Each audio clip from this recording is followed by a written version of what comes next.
रीट का एग्जाम देने वाले सभी साथियों को एक बार फिर से बहुत बहुत शुभकामनाएं मेरी तरफ से। और आप एग्जाम देने के लिए जाते हैं, आपने प्रिपरेशन कर ली है, आप बिल्कुल निश्चिंत होकर के एग्जाम देने जाइए। लेकिन एग्जाम में जब भी आप बैठते हैं और जब पेपर सामने आता है तो हमें कुछ चीजें जो है वो ध्यान में रखनी है, ध्यान रखना। बाकी कहीं बिना बेखौफ होकर के मस्ती से एग्जाम देना, एक रत्ती भर भी तनाव इस पर नहीं आने देना चाहिए अपने को।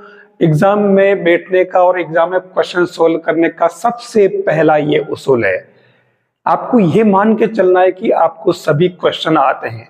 अब आपको ध्यान क्या रखना है, देखिए आपको ये सब जानकारी है कि टोटल आपके 150 क्वेश्चन आ रहे हैं, ठीक है, 150। अब इसमें 150 क्वेश्चन और 150 ही मार्क्स हैं, ठीक है। अब आपको करना क्या है, आपके जो पांचों जो है अलग अलग यूनिट, आप चाहे किसी भी सब्जेक्ट से हो, एक तो आप तुक्का अगर लगाते हैं, ध्यान देना, क्योंकि तुक्का आपको लगाना है। क्यों? क्योंकि आपके नो नेगेटिव मार्किंग, ये आपको पता है, नेगेटिव मार्किंग नहीं है तो आपको तुक्का लगाना है। अब आपको करना क्या है, आपके पास में पहला ऑप्शन, दूसरा ऑप्शन, तीसरा ऑप्शन, चौथा और पांचवा। आपको सबसे खास बात ध्यान रखनी है, उसमें बार बार लिखा जाएगा कि कोई भी खाली नहीं छोड़े, पांचवा भर दे, पांचवा भर दे, ऐसा नहीं करना है। ये पांचवे ऑप्शन को आपको जो अनुत्तरित है उसको तो हाथ ही नहीं लगाना है, आपको इन्हीं में से कोई न कोई ऑप्शन भरना है, खाली तो एक भी छोड़ना ही नहीं। ये आपको मैंने पिछले वाले वीडियो में भी यही आपको कहा है, मैंने उसमें थंबनेल में ये रखा था कि नेगेटिव मार्किंग होगी, और फिर मैंने उस पर विस्मयादिबोधक चिन्ह लगा रखा था। बहुत सारे इसको नेगेटिव ले रहे थे, मेरा उद्देश्य वो नहीं था। मेरा उद्देश्य था कि आपको उसके अंदर नेगेटिव मार्किंग की संभावना, मतलब हमारे परेशानी कहाँ कहाँ खड़ी हो सकती है, वो मैंने उसमें बताया था। खैर हम बात कर रहे हैं आज की इसकी, तो ये चार ऑप्शन है, इन चार ऑप्शन में से आपको एक भरना है।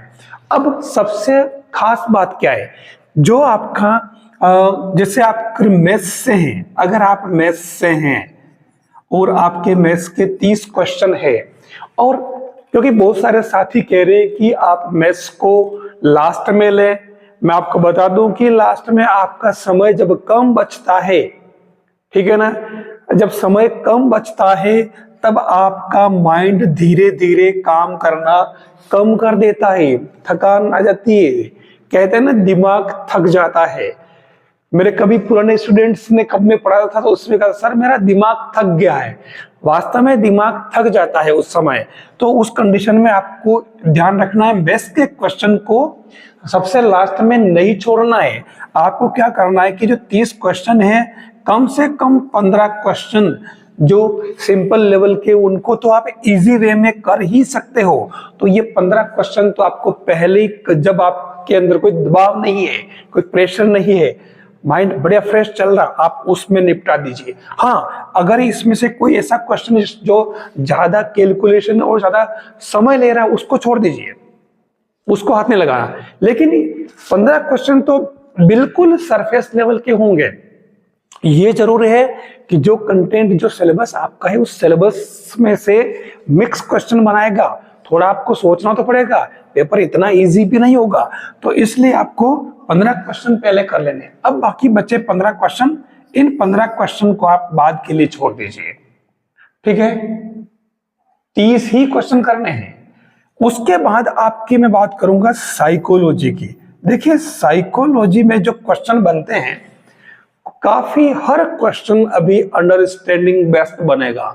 जब तक आपने ठीक से उनको कॉन्सेप्ट को समझा नहीं है तो आप आंसर नहीं दे पाओगे, ध्यान रखना। इसलिए उस क्वेश्चन को ठीक से पढ़ना, क्योंकि अलग अलग जैसे शिक्षण, अपने जैसे बुद्धि हुआ, अभिरुचि हुआ, एटीट्यूड हुआ, जो भी कॉन्सेप्ट है, उनकी जो डेफिनेशंस जो अलग अलग लेखकों ने दी है, उन डेफिनेशन में से वो क्वेश्चन बनाता है। आजकल डेफिनेशन डायरेक्ट नहीं पूछता है, कि किसने कहा कि 20वीं शताब्दी का बालक मतलब कहलाता है, कहा जाएगा साइकोलॉजी को या इसको, तो ऐसी परिभाषाएं वगैरह आजकल बहुत रेयर हो गई है। वो उस डेफिनेशन में से क्वेश्चन निकालता है। अगर आपने हर डेफिनेशन को अंडरस्टैंड करके समझा है, हर डेफिनेशन के कुछ शब्द फिक्स होते हैं, उन शब्दों को आपको पकड़ना है, वो डायरेक्ट वो वर्ड यूज करके क्वेश्चन बनाता है, आपको ध्यान रखना पड़ेगा। तो साइकोलॉजी को भी आप समय इसके साथ दीजिए, मैथ्स के साथ में, मैथ्स के बाद में। फिर बात करूं मैं साइकोलॉजी में एक खास बात है, वो क्या है? देखिए जो 4 ऑप्शन होते हैं, 4 में से आपके 2 ऑप्शन तो आप डायरेक्ट माइनस कर लेते हो। अब क्या होता है कि इसमें 2 ऑप्शन में कंफ्यूजन होता है, वहां आपको इन दोनों ऑप्शन को जो कॉन्सेप्ट पढ़ा है उससे मैच करिए। और एक बात बता दूं मैं, सबसे इंपॉर्टेंट वो है, इन चारों ऑप्शन में से 3 वर्ड तो ऐसे होंगे जो बिल्कुल सरफेस लेवल के होंगे, और मतलब ऐसे ही वो कहते हैं ना फाइकोलॉजी वाले वर्ड्स होंगे ऑप्शन। लेकिन एक ऑप्शन कोई सा भी ऐसा होगा जिसमें वो क्या करेगा कि जो आपका जो सिलेबस है ना, उस सिलेबस में जो डायरेक्ट टॉपिक दे रखे हैं ना, वो टॉपिक डायरेक्ट उसमें दे देगा। जैसे मैंने लिखा ये टॉपिक, मतलब उसमें क्रियात्मक अनुसंधान अगर आ रहा है, इसका मतलब क्योंकि आपको और कुछ पता नहीं चल रहा है, तो निश्चित रूप से ये ऑप्शन ही उसका करेक्ट आंसर है। जैसे कंस्ट्रक्टिविज्म, निर्मितवादी उपागम, है ना, ये वर्ड भी है, ये भी डायरेक्ट सिलेबस में है। अगर ये वर्ड ऑप्शन में आ रहा है, इसका मतलब अगर आपको कुछ पता नहीं चल रहा है, तो निश्चित रूप से बाकी सारे जो ऑप्शन में अलग अलग वर्ड्स हैं और एक ही टॉपिक ऐसा है जो सिलेबस में डायरेक्ट वर्ड्स यूज किया हुआ है, अगर वो है तो निश्चित रूप से उसका आंसर वही होने की संभावना बनती है। मैंने निश्चित भी बोल दिया, संभावना ही बोल दिया है, जो प्रायिकता के विरुद्ध है, लेकिन आपको ऐसे ही माइंड लगाना पड़ेगा। तो आप तुक्का लगाएं, उस समय आपको ये बात ध्यान रखनी है कि उस टॉपिक के अंदर सिलेबस में जो टॉपिक्स दे रखे हैं वो डायरेक्ट टॉपिक उन ऑप्शन में से किस में है, वो ऑप्शन आपको पकड़ लेना, अगर कुछ नहीं आ रहा है तो। ये सब ध्यान में रखना है, और कोई भी क्वेश्चन आपको छोड़ना नहीं है, ठीक है। इसके बाद में जो आपकी मैथ्स और साइकोलॉजी, उसके बाद आपको दूसरे सब्जेक्ट में जाना है, क्योंकि हिंदी हुआ, ये लैंग्वेज हुआ, तो लैंग्वेज में तो यस नो तो नो, उसमें समझने जैसा कुछ होता नहीं, सीधा सीधा क्वेश्चन होता है। और क्वेश्चन का अगर मीन आपको आ रहा है, चाहे पर्याय पूछा है, चाहे अपोजिट पूछा है, चाहे डिफरेंस पूछा है, तो जो यस तो यस, नो तो नो, तो उसको आप पहले टाइम नहीं दे, लैंग्वेज में आप पहले नहीं घुसे, ये आपको ध्यान रखना पड़ेगा। फिर लास्ट में ये लैंग्वेज, और उसके बाद में आप मतलब फर्स्ट पे आपके मैथ्स हो जाएगा, सेकंड पे आपके हो जाएगा साइकोलॉजी, थर्ड पे आपको अपना दूसरा सब्जेक्ट अगर साइंस है तो आप साइंस को जरूर लें, क्योंकि ये साइंस और साइकोलॉजी दोनों सब्जेक्ट लगभग एक जैसे हैं।